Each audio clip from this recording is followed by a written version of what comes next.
Hello everyone, আসসালামু আলাইকুম। আশা করি তোমরা সবাই অনেক ভালো আছো।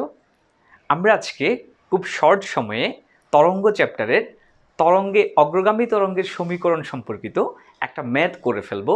যে ম্যাথটা করতে পারলে এবং বুঝলে এই টাইপের সবগুলো প্রশ্নের আনসার তুমি খুব এক নিমিষেই দিয়ে ফেলতে পারবে।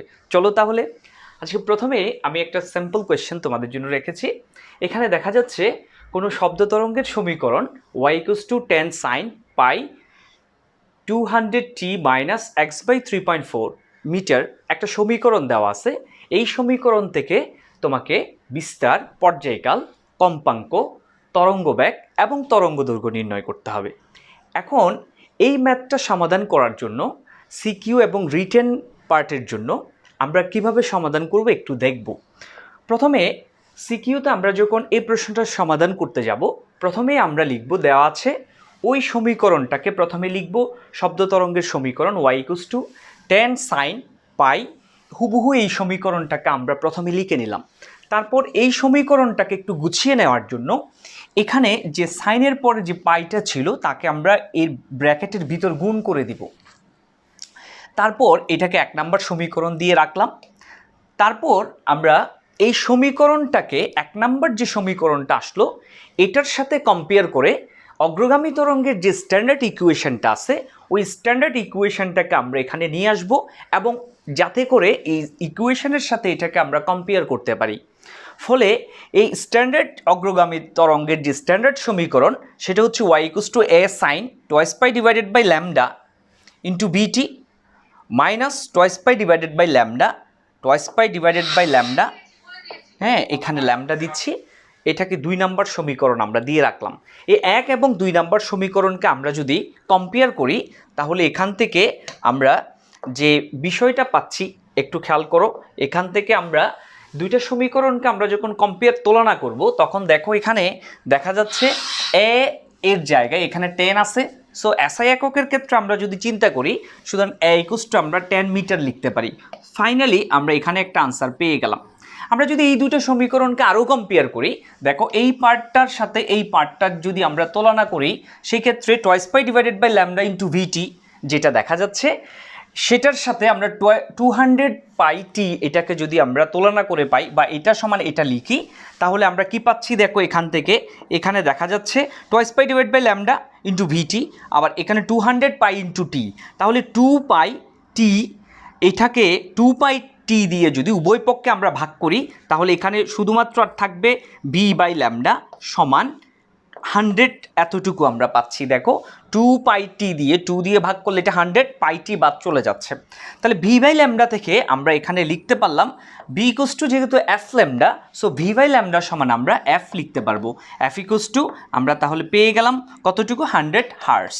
এখান থেকে আমরা আরেকটা আনসার বের করে ফেলতে পারলাম। আমার 5টা রাশি বের করতে হবে, এখান থেকে আমরা এতক্ষণ পর্যন্ত 2টা রাশি বের করে ফেললাম। এবার আসো এই f এর মানটা যদি জানা থাকে সেক্ষেত্রে আমরা অবশ্যই পর্যায়কাল নির্ণয় করতে পারবো। পর্যায়কাল নির্ণয় করার জন্য যে সমীকরণ t সমান 1/f, সো f যেটা আমরা পাচ্ছি সেটাকে যদি আমরা 1 করে দিই তাহলে 1/100, দ্যাট মিনস এখান থেকে আমরা ক্যালকুলেট করলে 0.01 সেকেন্ড পাচ্ছি। এটা আরেকটা আনসার আমরা পেয়ে গেলাম। তাহলে এতক্ষণ পর্যন্ত কাজ করে আমি 5টার মধ্যে 3টা রাশি বের করে ফেলতে পারলাম। এবার আসো আমরা যদি এবার এই দুটা সমীকরণের মধ্য থেকে এবার এই পার্টটাকে এটার সাথে যদি আমরা কম্পেয়ার করি তাহলে এখান থেকে আরও কিছু রাশি আমি বের করতে পারবো।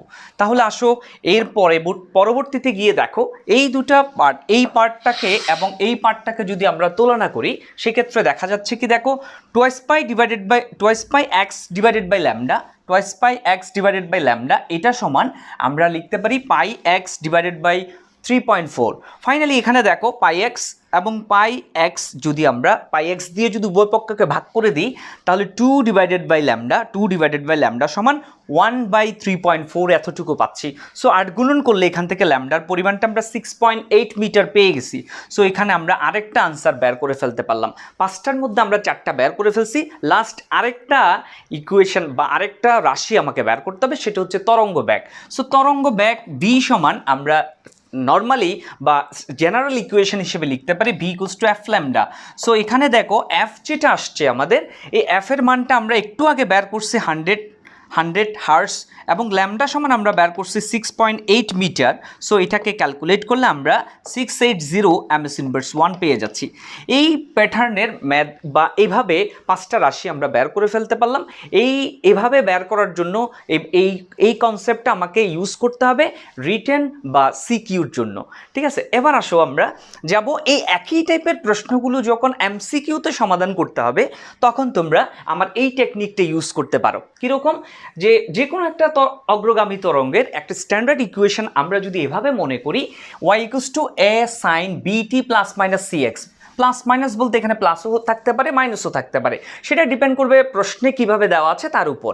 সো এখন দেখো এখানে আমরা এই যে এ যেটা আসতেছে, এ যেটা পাচ্ছি সেটাকে সাধারণভাবে আমরা পরিচয় দিব বিস্তার, এবং বি যেটা আছে বিটা স্বাভাবিকভাবে দেখা যায় না, কিন্তু আমি তোমাকে এভাবে একটা মনে করে নিতে বলছি একটা ইকুয়েশন। বিকে তুমি পরিচয় দিবে, বি এর পরিচয় হচ্ছে এ হচ্ছে টি এর সহগ, টি এর সহগ, এবং সি হচ্ছে তোমার এক্স এর সহগ, এক্স এর সহগ, তার মানে হচ্ছে এক্স এর পাশে যে থাকবে তাকে আমরা সি মনে করব।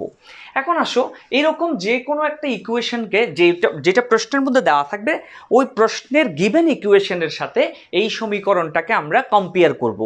তো দেখো আমার কিছুক্ষণ আগে আমি যে ম্যাথটা দিয়েছিলাম সেখানে ইকুয়েশনটা ছিল y সমান 10 sin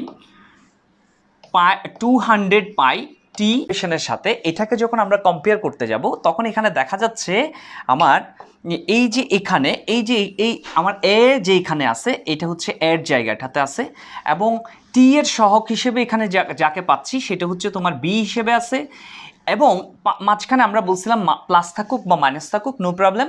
আর এক্সের সহগ হিসেবে এখানে যেটা থাকছে সেটা হচ্ছে এই সি বলছি আমরা তাকে। সো আমরা যদি এ বি এবং সিকে যদি পেয়ে যাই তাহলে এই কনসেপ্ট থেকে আমাকে যে 5টা রাশি বের করতে বলে সেটা আমরা এমসিকিউর জন্য খুব তাড়াতাড়ি শর্টকাটে একদম 3 সেকেন্ড 4 সেকেন্ডের ভিতর আমরা আনসার বের করে ফেলতে পারবো। তাহলে দেখো এ বিস্তার হচ্ছে এই এটাই হচ্ছে বিস্তার, সো এ সমান আমরা 10 মিটার লিখতে পারবো। নাম্বার 2 হচ্ছে পর্যায়কাল, টি সমান twice pi divide by b, so twice pi divided by b, b এর যে মান 200 পাই, হ্যাঁ এটাকে যদি আমরা এখানে দিয়ে দিই তাহলে এখান থেকে আমরা টি এর মানটা 0.01 সেকেন্ড আমরা পেয়ে যাব।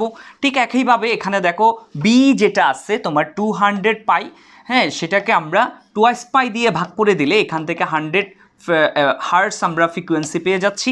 আবার বি বাই সি যেটা আছে, বি এর সহগ যেটা তোমরা বি যেটা টি এর সহগ 200 পাই, তার সাথে আমরা সি হচ্ছে পাই বাই 3.4, এটা দিয়ে ভাগ করে দিলে তুমি এখান থেকে ব্যাগ যেটা আসবে ব্যাগের মানটা তোমার কত 680 ms ইনভার্স 1 পেয়ে যাবে, এবং twice pi divided by c যেটা আসছে সি হচ্ছে তোমার কত পাই বাই 3.4।